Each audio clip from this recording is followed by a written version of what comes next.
Yeah, okay. I think I started recording. And so yeah, sorry to interrupt, but I guess we should do a brief introduction first. Sure. So so today the interviewers will be me and Lyra. And so our interviewee is Dr. Rajput, who is the Director of Research at Alberta Innovates.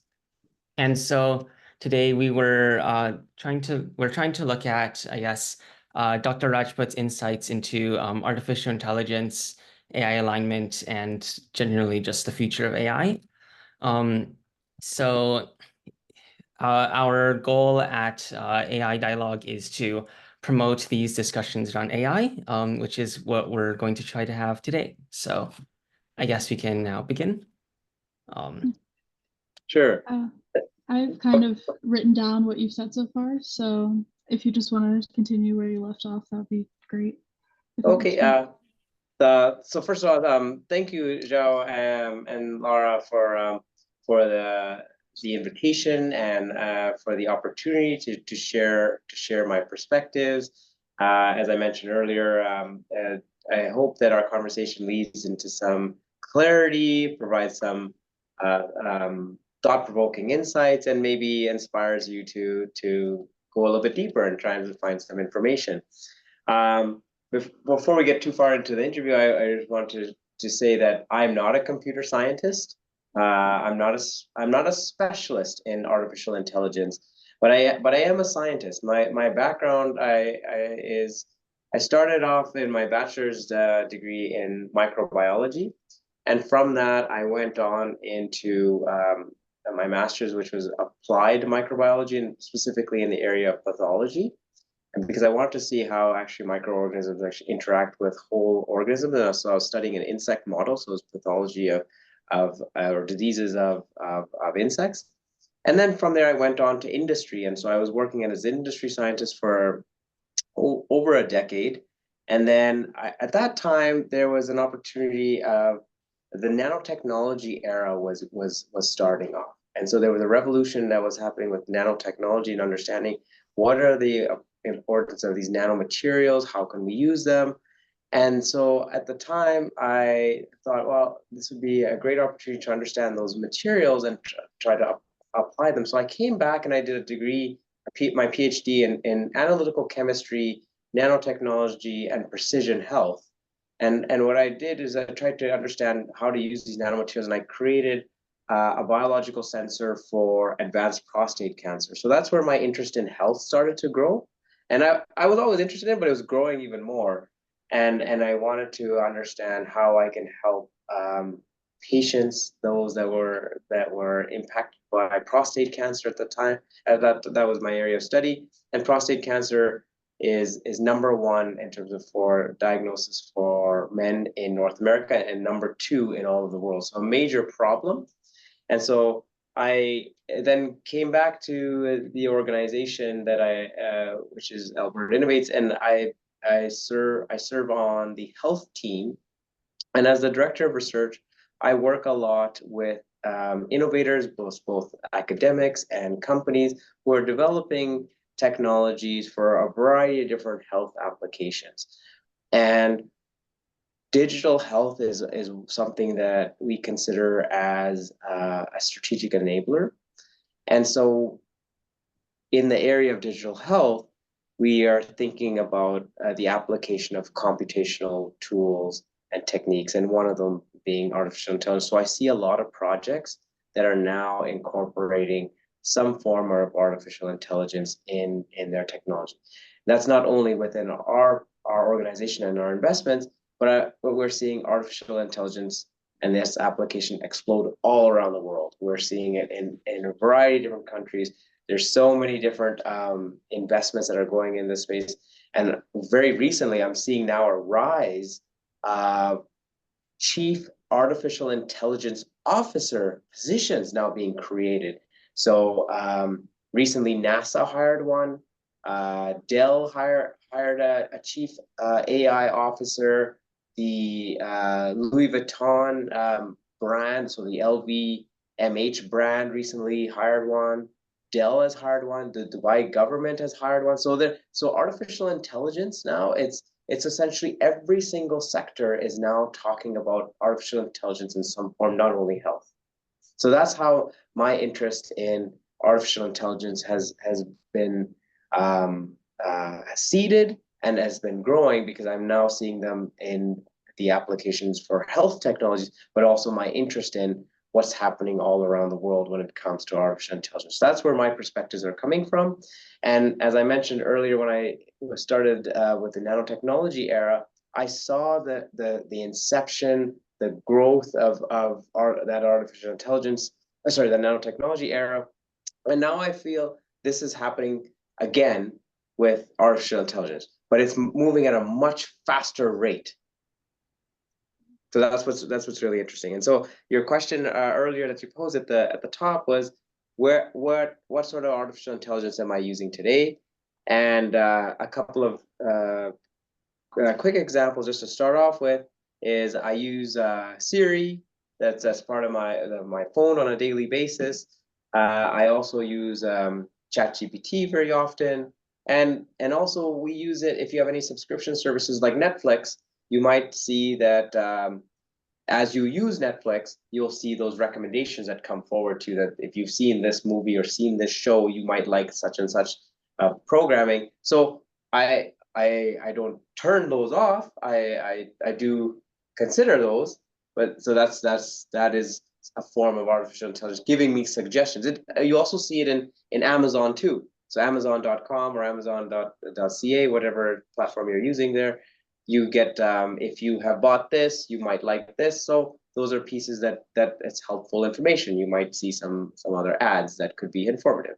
So those are just a starting point of some of the places that I'm embracing artificial intelligence, and I think there's a lot of promise in terms of what it can deliver. So you mentioned the fact that there is a fast increase and a fast development within AI. And do you think that soon we could have a level of AI that's basically at AGI, or artificial general intelligence?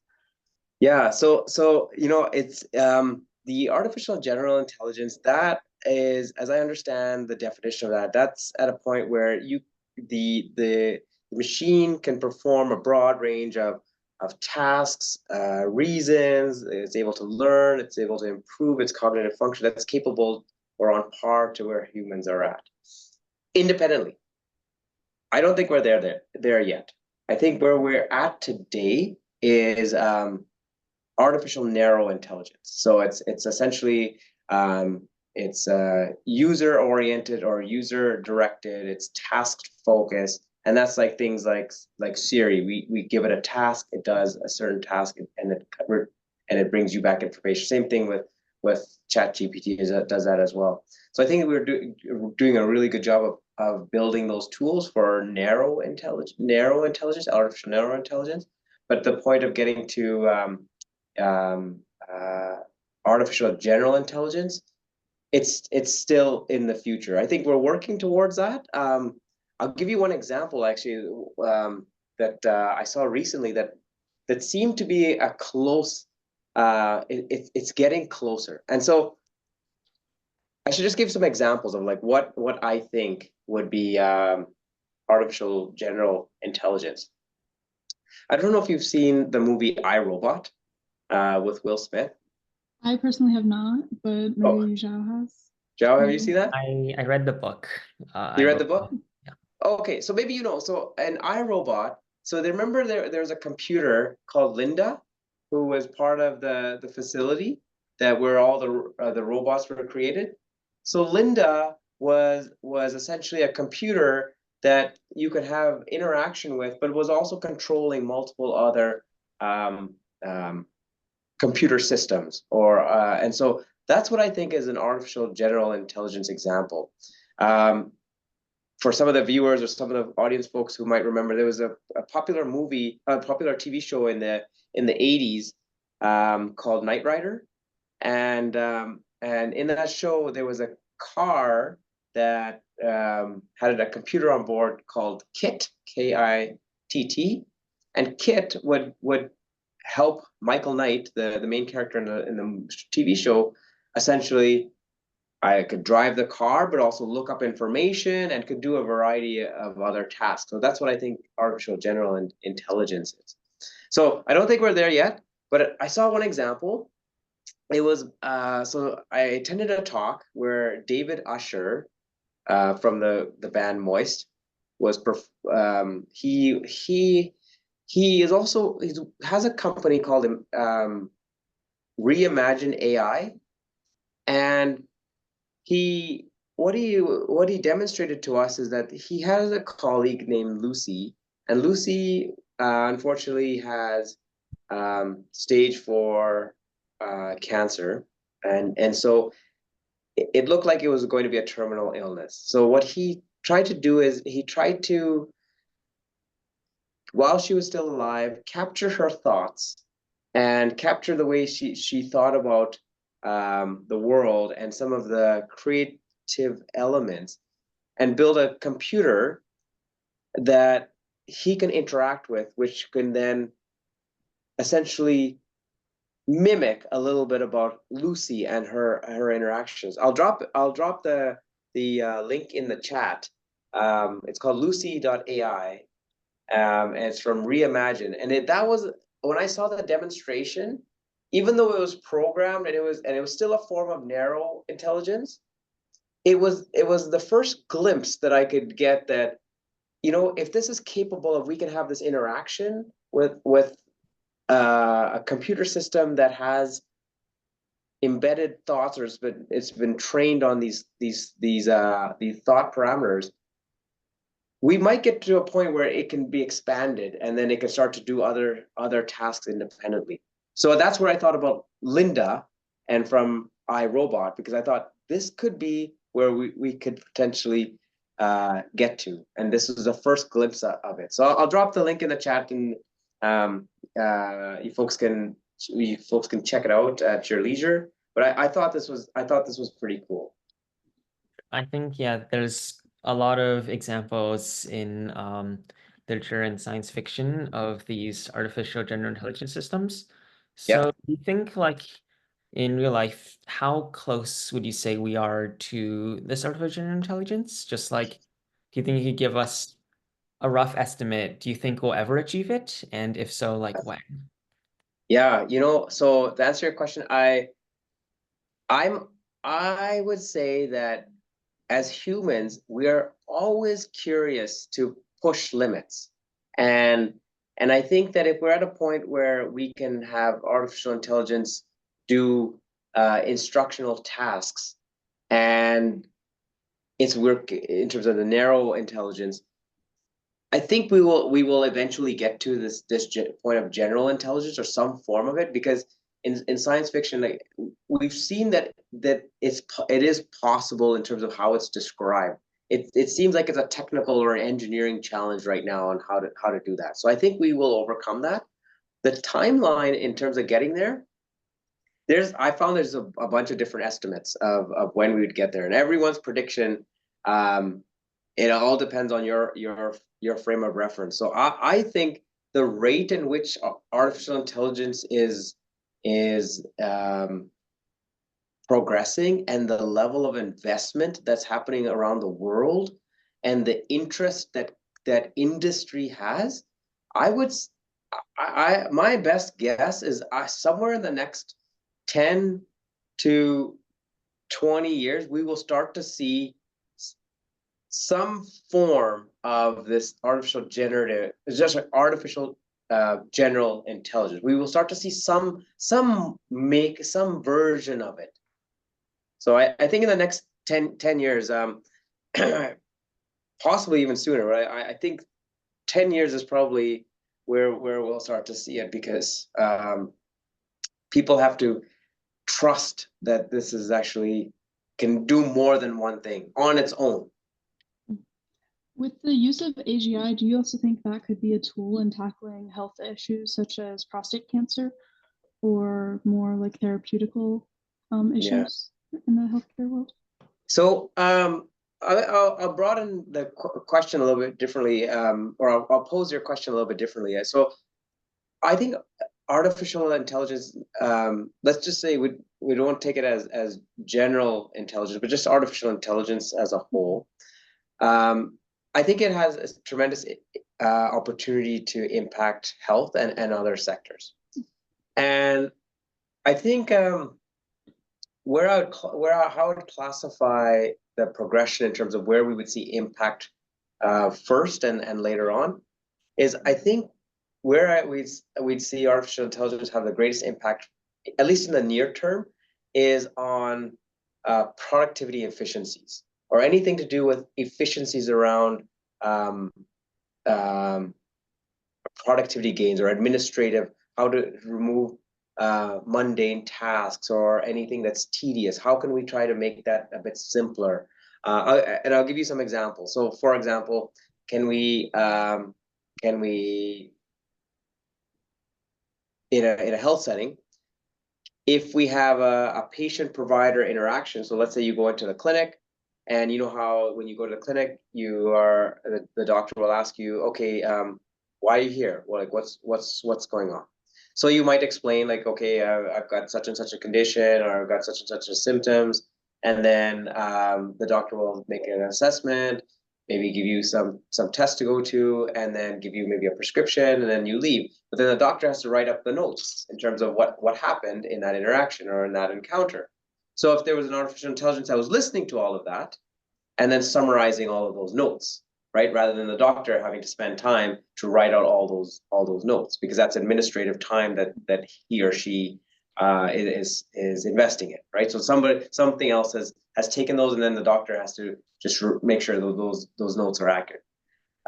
Similarly for medical imaging. So in the world, there's a huge volume of medical images taken on an annual basis. I think the World Health Organization is estimating somewhere around 3 billion plus on an annual basis in terms of medical images. And that's because medical imaging is so important in terms of for diagnostic purposes. But the challenge is somebody has to view all of those images, right? And so if we can get an artificial intelligence agent to help look at some of those images to at least, okay, triage, okay, these are concerns, these are not concerns, everything is okay here, this is all normal, this is not normal. So then that gets checked by the radiologist. So that just helps with some of the processing, as well as I'll give you another example that for billing, so automating billing. So when a doctor completes a task or completes a procedure, there's an automatic billing system so that the doctor doesn't need to go in and write all that out. So that's where some of the administrative. Second area, and then there's a third. The second area I think the impact will be is helping in decision making. So can an artificial intelligence agent help with decision making? And an example of that is, so we have one investment where if somebody shows up at the emergency and is possibly having a stroke or has a heart condition, then can they go for an X-ray scan, and essentially, if the artificial intelligence sees that there's a problem, then they will triage or prioritize that patient ahead of other people, because it still takes some time for others to get scanned and to go through that initial assessment. So this is just an artificial intelligence helping with, okay, this is a patient to flag. Let's get them to see the doctor right away because we see a concern. So helping the decision making. So that's one type of example. There's other decision making type examples, and then the third area is where I think artificial intelligence is going to have a profound impact is on prediction. So can we predict? In the healthcare space, I think, or even in companies, I think that's going to come later. And the reason I say later is because two things. One, for any artificial intelligence, you need massive amounts of data. Like that's the fuel, or that's what's going to power that engine. And then you need trust. You need to be able to trust that the prediction is actually something that you can you can accept, or whoever the care provider is, you have to accept. And when it comes to health, that's a very important and sensitive area because you're dealing with people's lives, right? Lives are at stake. So that's in the health sector, but there's other sectors that would have similar opportunities. So since healthcare is such an immediate diagnostic, there's a need for an immediate diagnostic process. Do you think that AI could reduce human-caused errors within this world that would help maybe save human lives by allowing for faster diagnoses and more easily fix it, allowing for the problem to be more easily fixed, basically? So to state your question as I heard it, is there an opportunity for AI to help reduce some of the errors, right? The human errors. I would say it's certainly possible. But at the same time, I would say computers can also make errors. Yeah. Right? So humans are known to make errors. We naturally make errors, or we have errors. We try to minimize those errors as much as possible, and we learn from those errors. Computer systems can also make errors. Can the computer system learn from those errors? Well, that depends, right? That's where we get into the artificial general intelligence. Can it learn from those errors, or at least report on those errors? That remains to be seen whether or not those checkpoints will be there. Secondly, we also have to determine who is liable, or what entity is liable if a computer makes a mistake. So for a human, in the healthcare world, all physicians have some sort of insurance. All care practitioners have some sort of insurance. Now they always want to do the very best for any patient, and their intention is not to have any harms. But mistakes can happen. And so if there is any reason to challenge, then there is some liability insurance that can be that can cover if something goes terribly wrong and it's due to some sort of incompetence or some sort of gross oversight. What do we have for computers? Do we have that? Like if a computer makes a mistake, who is responsible? So we have to answer that question. So yeah, related to these, sorry, you can go ahead. No, you asked your question. I can Yeah, follow up so later. yeah, so related to these potential errors, and also this brings us again back to the issue of trust. So I guess, how much trust do you think we as humanity should put into AI?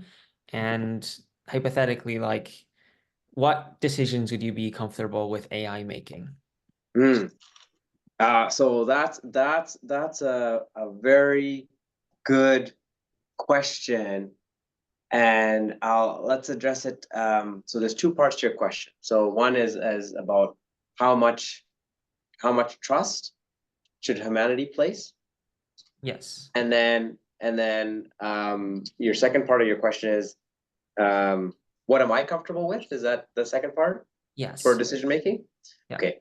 So from a humanity point of view for trust, I think generally we need trust in order for artificial intelligence to be for the potential to be maximized in terms of what it can do.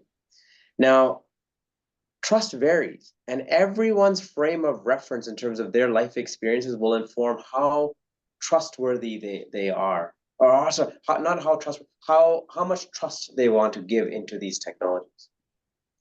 And you probably have experienced that there's some folks who love technology and they are willing to embrace it, and so they're the early adopters, and they will say, okay, we will take this, we'll work with it. Maybe we don't have fully trust it, but we'll work with it and we'll build trust together.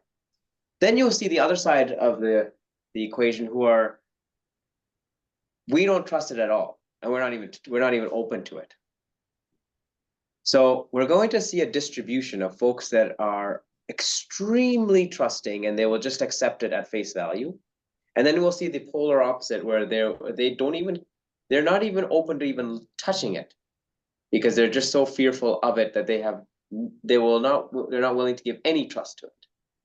So what I'm hoping is that in the middle of that, those two extremes, is that we'll have enough of a distribution where folks will be able to have some trust in the tool, because I see it as a tool, that it will start to provide some benefits to them.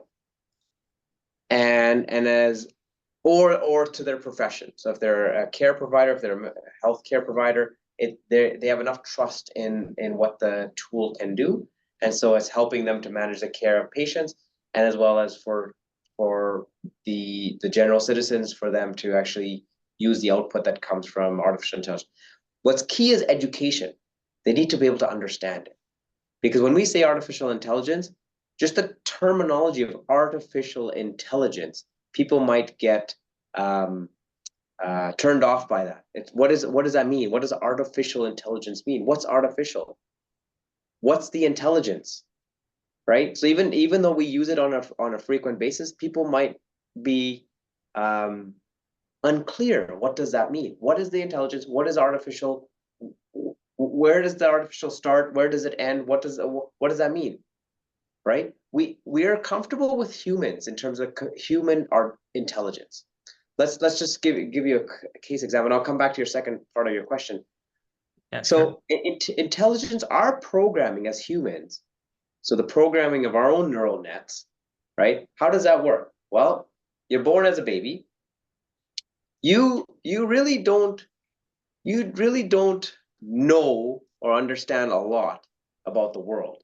But because of your senses and your curiosity, right, you are learning, and your ability to form neurons and those connections quickly, you start to learn about the physical world very fast through your five senses and the way your brain is pliable and mending together the neurons that are connecting very, very fast. Okay, then you start going through the educational program. So grade 1, grade 2, grade 3, grade 4, and you're in high school right now, and then you go on to post-secondary and you get higher level of education. So everybody seems to have some level of understanding in terms of the intelligence that folks have at a certain age.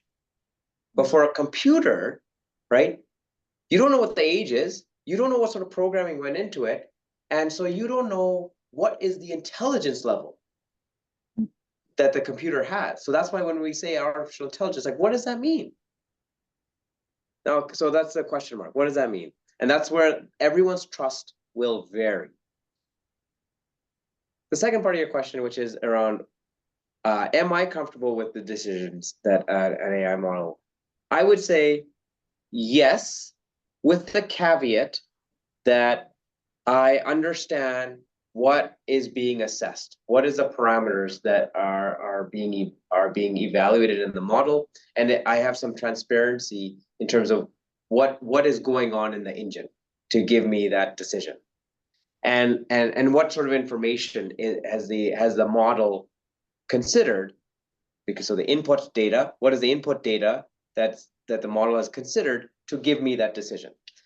And I'll give you a case to make this point about how humans work, because I just illustrated about trust, and I relate to human intelligence and how we progress in human intelligence.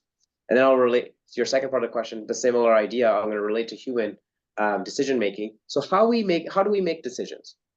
Well, we call it either critical thinking, we call it reasoning, we call it data-informed decision-making. And what exactly we're doing is essentially we're gathering information to answer a question.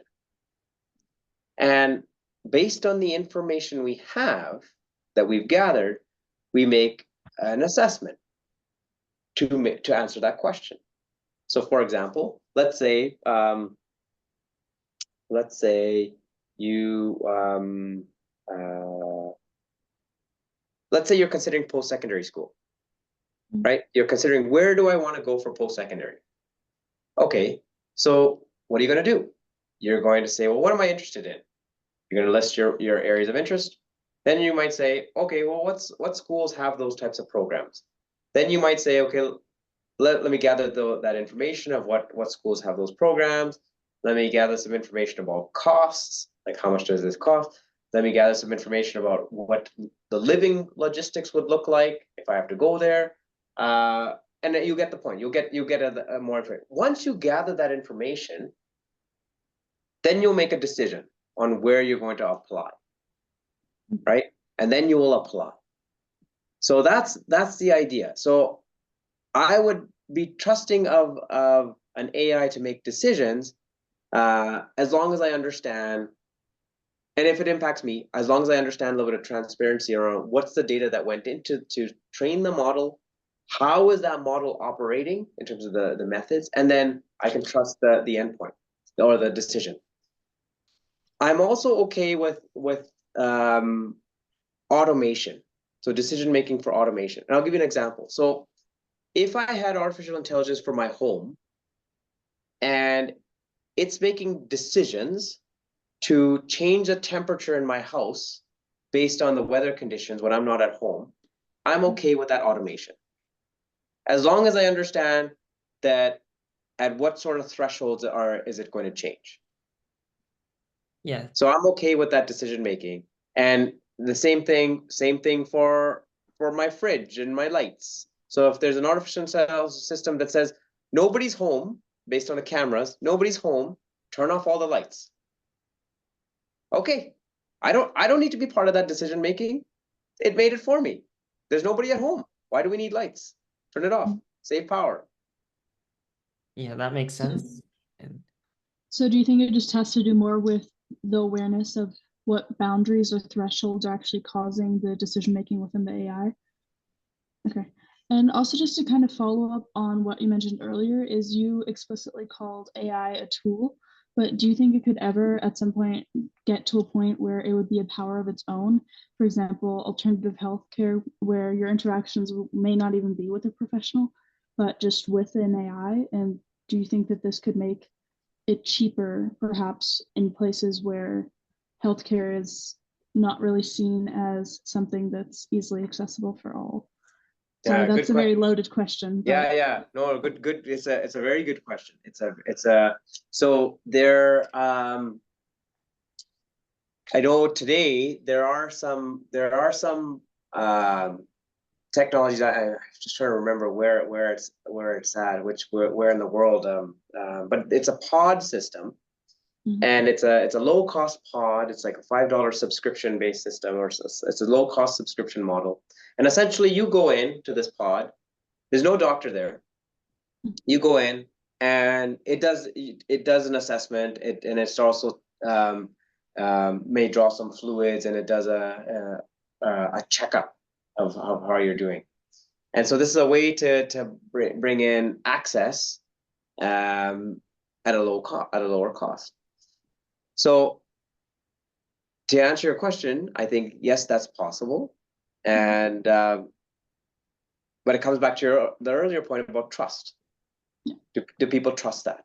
And when it comes to health, because it's I would argue it's probably one of your most important priorities in life is the health of yourself, health of your family. That's I would say the most important priority.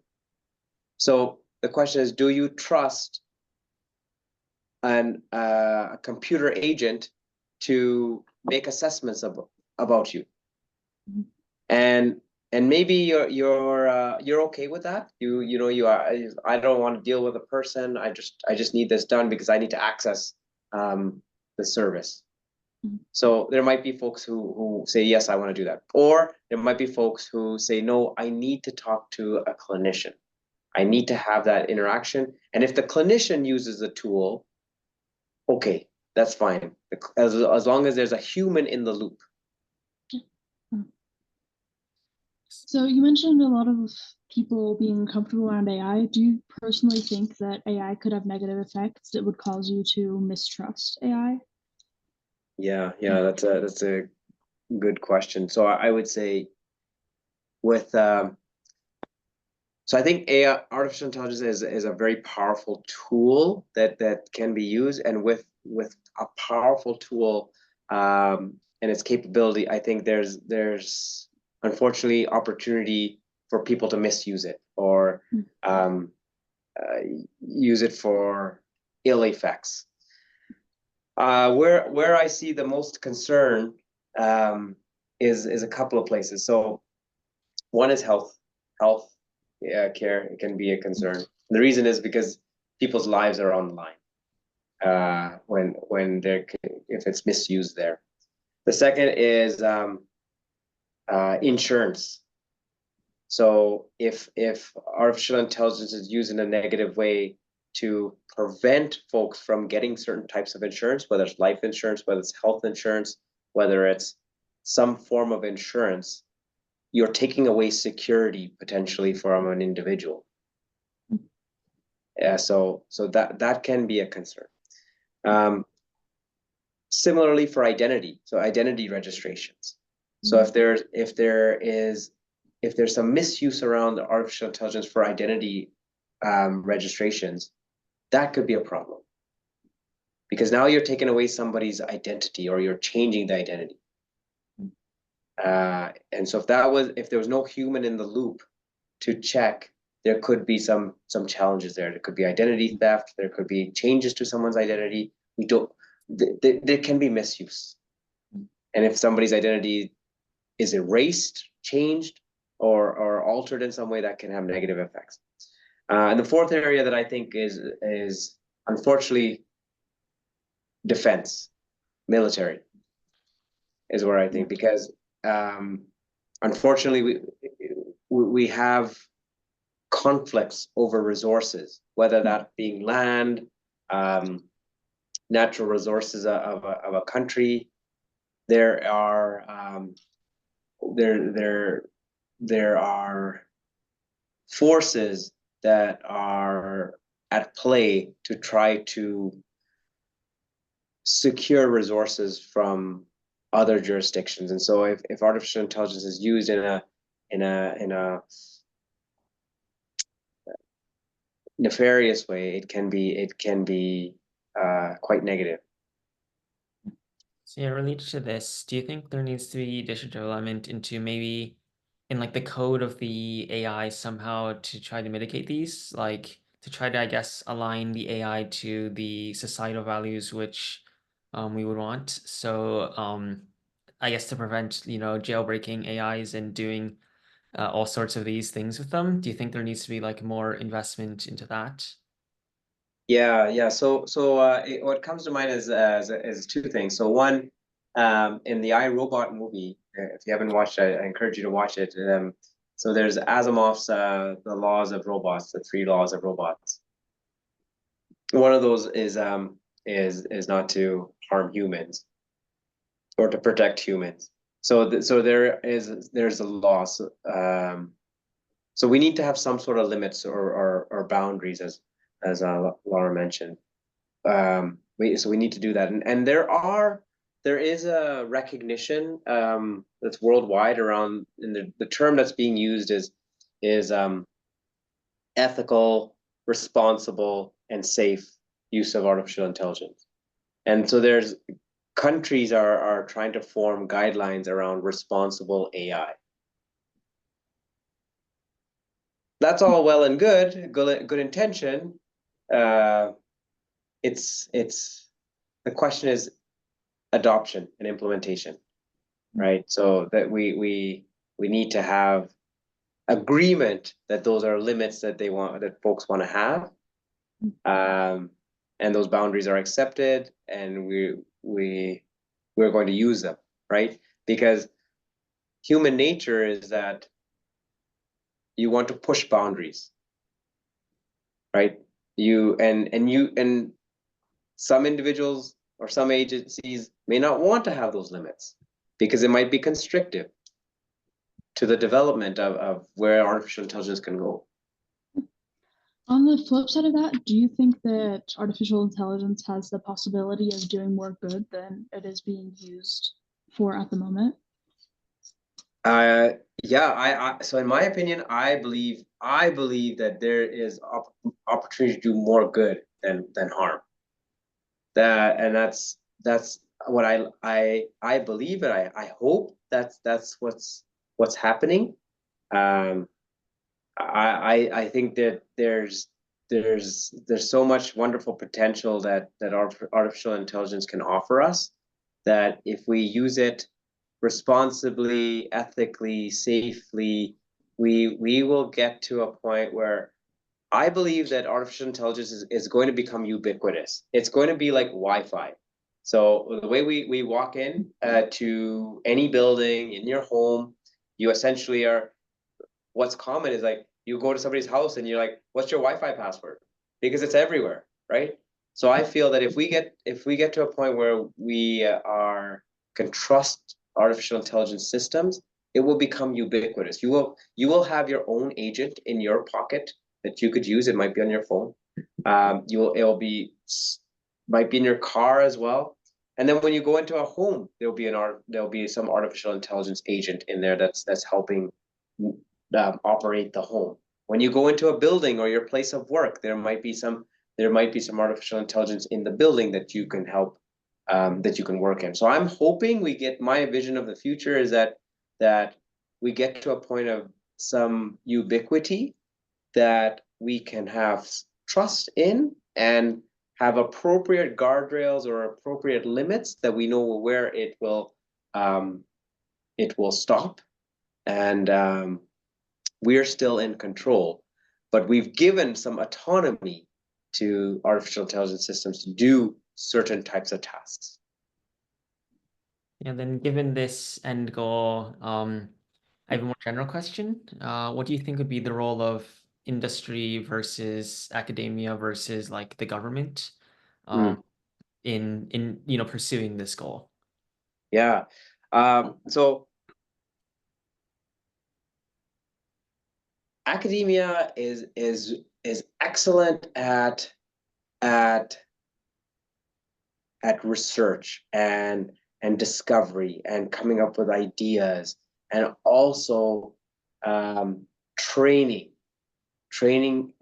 students to have the appropriate skills to work with all of these tools. So academia is I would say is a center point that helps with doing some of the research discovery, trying to understand like where artificial intelligence can go, and so that's essentially pushing the frontier, or advancing the field in terms of what it's capable of, what it's not capable of, trying different use cases. So there's a lot of discovery work there, and then at the same time, preparing the workforce where these positions get created, they can then fill into those areas, and create those opportunities.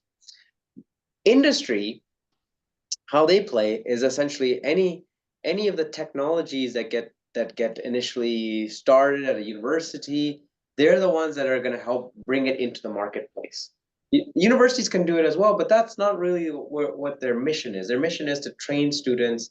Their mission is to provide educational programming and do discovery-based research, and that's what they're trying to focus on. And there's some side shoots as well, but that's largely what they're focused on. So companies are the entities to help bring technologies to market, because their whole focus is about making money.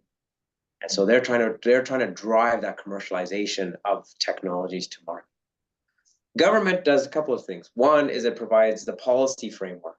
So that's where some of the responsible AI, some of those guidelines come into play. Like how do we have ethical, responsible use of artificial intelligence? But then they also provide funding capital as well. So there's some funding to the universities, funding to the companies. And so they're on the policy side, but they're also on the funding side. And so that's where some of these three entities play in. Yeah, it's a great answer. And I also agree that while academia maybe would develop some of these new things, ultimately it's usually industry that implements them. Yeah. And again, government's role is those regulations. And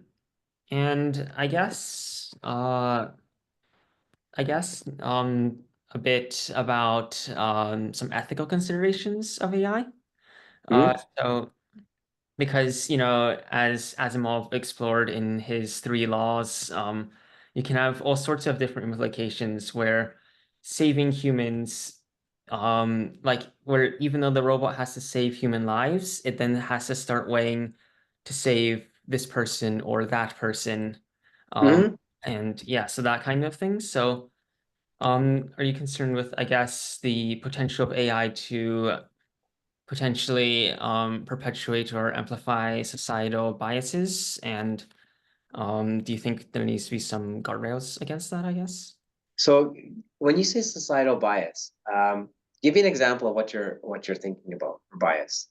Is it the you mentioned ethical and you gave the example of selection of saving one human over the other. So I guess I'm unclear about what's the societal bias that you're referring to.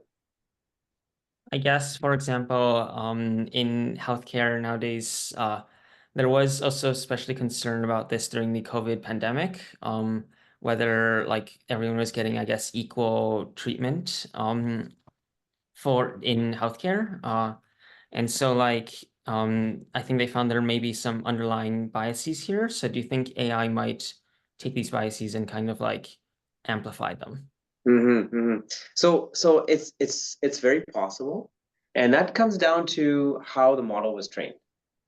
So as you both might be aware, if you take a population that, like, let's say, uh, is all Caucasian, and then you're trying to make a decision or some prediction for someone who has African descent or is Black, then you didn't take that into your model, you didn't take that population into your model, then you already have a bias, right? Same thing for different sexes. So male versus female. So if your model only accounts for males, and you're trying to say, is this, and you have an AI tool for, let's say, menstruation, and the model was trained only on men, then is it really applicable to women?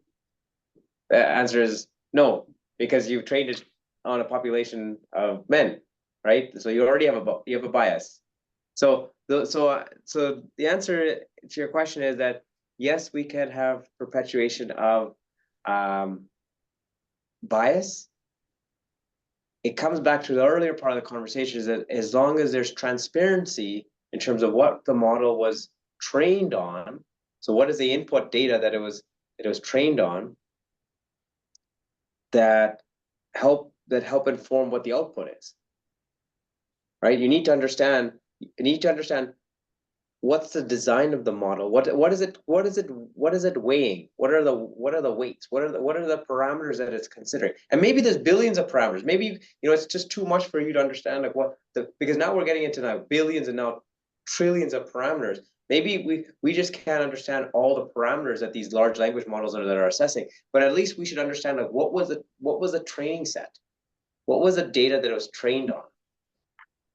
And if you understand a little bit what the data is trained on, and then have some controls that we can then run through the model and have expected outcomes, then I would say that, okay, maybe there is bias.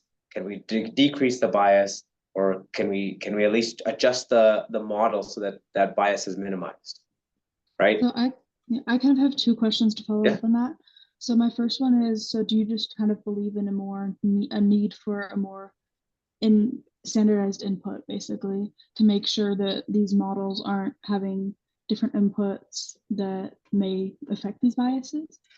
And then my second question is kind of just about whether you think that AGI would have more of an issue with societal biases if it learns from the people surrounding the actual system, and there isn't that standardization that would actually allow there to be these boundaries in what the AI itself believes. Good questions. So let me take so your second one is about societal biases with AGI, and then the first one is with the just a more standardized input, whether that's a necessary thing that also needs to be perpetuated by the government, kind of. So I have 2 points on that. So one is that I think there is a need or an opportunity for standardizing data that need to be inputted into a model. So that's the structuring of data, and anyone in the artificial intelligence field will tell you that as long as we have a large amount of data, let's assume that the most amount of work is not necessarily creating the model. It's essentially curating or cleaning that data so that we can actually put it through the model. That's the most of the time is in terms of structuring that data. And so what I've heard is, so I believe that we do need some sort of standardized way of structuring data, but then I also heard from AI scientists that they prefer to work with unstructured data. And then they essentially put all sorts of information into a model and they try to get some sort of output. To be completely transparent with you is that I don't understand how that really works. If you take unstructured data or unstructured information and then feed it through some sort of model, some sort of algorithm, and then it gives you an output that you trust and you can rely on. So I'm not convinced on that. So that's where my trust level goes down. But if I understood that there was some structured way of this is the data set or the data sets that were going into a model, into an algorithm, and the algorithm's intent is to do X or Y, and this is the output, I would be more trusting of that. So that's the first part of the question, is that I agree that we should have some sort of structured approach. The unstructured way, I'm not clear how that actually works. I think that's just, it just seems like it's one nebulous form of data that goes into some sort of black box or some sort of, I guess, some algorithm that does something that you intend it to do, and then it has some result. And then so I really don't know how that all comes through. The second part of your question with the artificial general intelligence, again, that's on par with human cognition. I would say if it's to learn from the environment, then it will most likely pick up bias from the humans that it interacts with. And that's because humans inherently have bias. Inherently in our society, we have bias. And it's just, I think that's the nature of humans, is that we have biases towards things we like, people we interact with, and so those biases, the more you interact with an AI agent that is capable of learning from a human, it will also pick up the bias. So do you think sorry, I know we're kind of getting close to the end time where we should probably end the interview soon, but yeah, I better run soon. As AI develops and AGI, we're getting closer to AGI, do you think there need to be limits set by the government on what these engineers or data scientists can actually do when creating these systems? Yeah, so that's an interesting question. So there's two views on that, or I would say at least two schools of thought.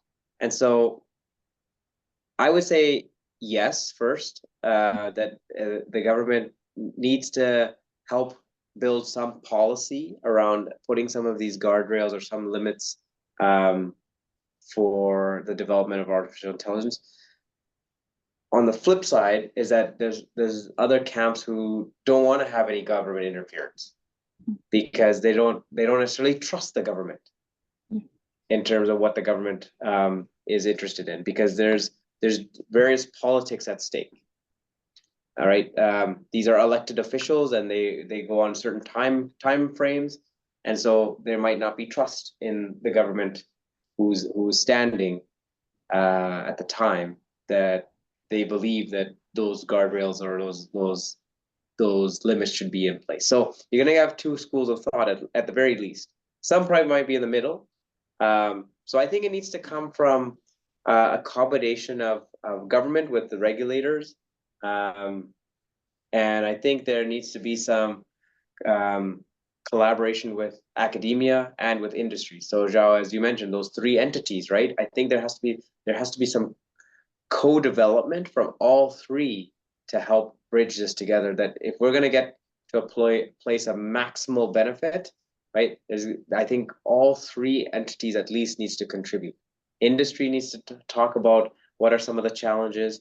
Academia needs to present the evidence in terms of where the limits should be, and start that dialogue, because post-secondary is a trusted entity, and there is robust method and testing and evaluation comes out of academia. So there would be some evidence to support the reasoning. And then government is part of the policymakers. And so they're trying to do good. At least I believe they're trying to do good for all society. Yeah, that's great point. And I think maybe we'll have one last question. Sure. And then we'll do. So I guess as a last question, how do you think AI in the future can help us address these societal challenges and overall contribute to a positive impact? Because I guess that should be, what we're all looking for, AI to do a positive societal impact. So what do you think are the key parts of this? Mm-hmm.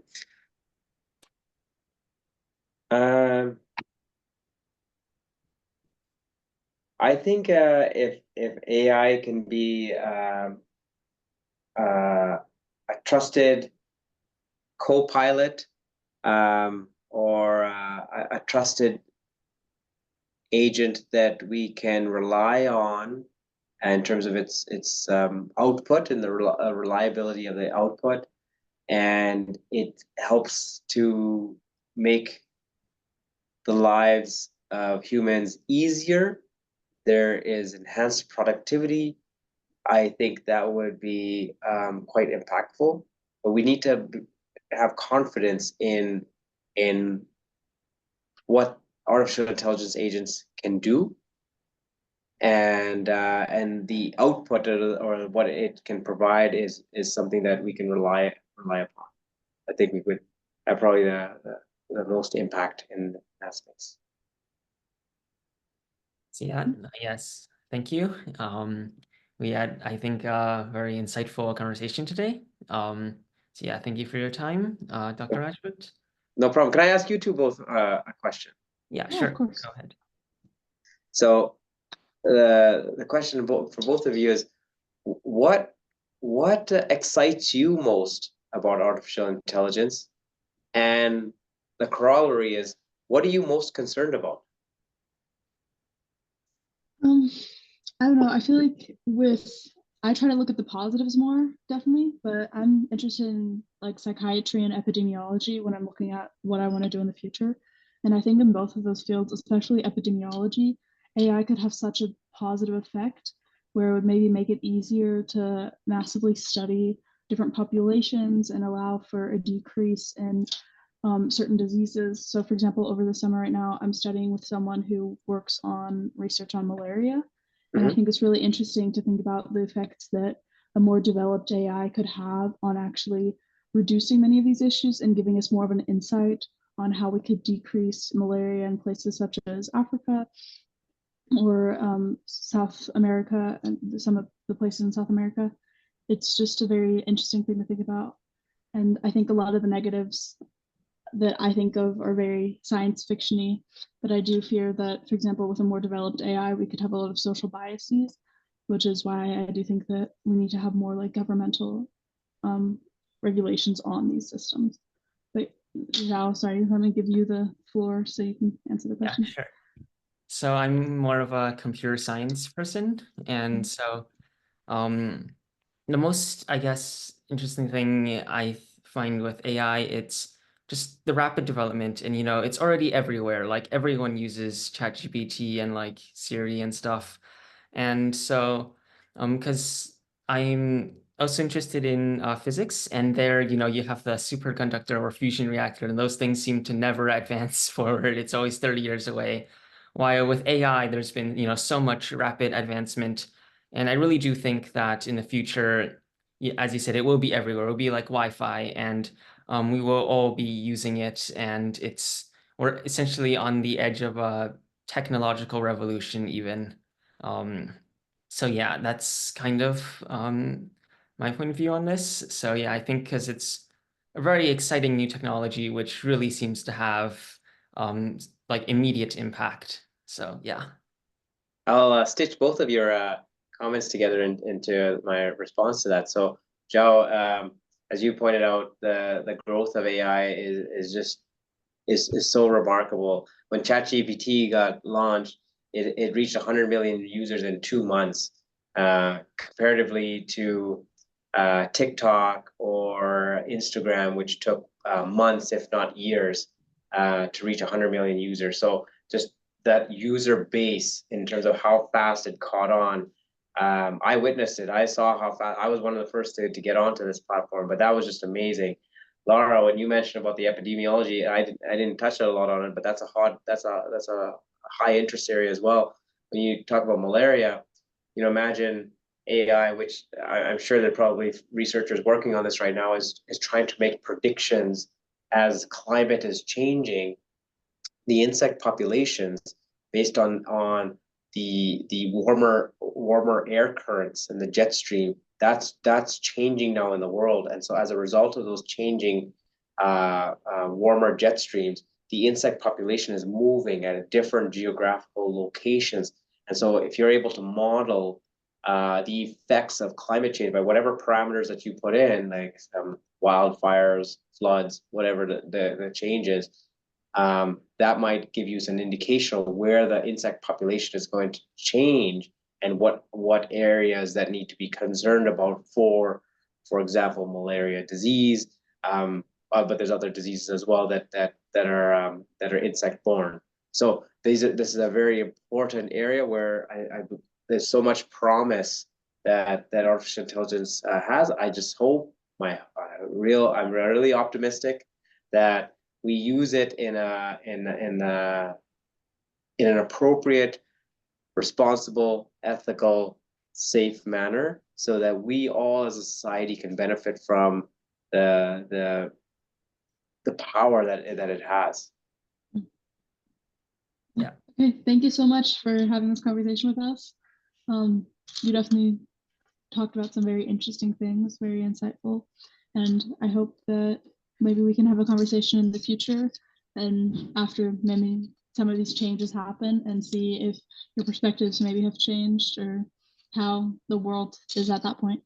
Sure, happy to revisit at a later time. Again, thank you both for the conversation. It's quite the time flew by really fast, so I really appreciate the dialogue. I would appreciate it once you do your write-up and you have your shared story for your piece. I'd love to just get a copy of it. Yeah, of course. And if there's anything that if you want to share with me in advance, just to ensure that if anything was missed, I can help clarify that for you in advance of the release. So happy to stay connected with you, and I wish you well in your endeavors. Thank you again for the conversation. Thank you. I will share with you the recording and also a 1 or 2 page summary just for your comments, of course, before we publish anything. So yeah. Fantastic. Thank you so much, folks. Yeah. All the best. Take care. Bye.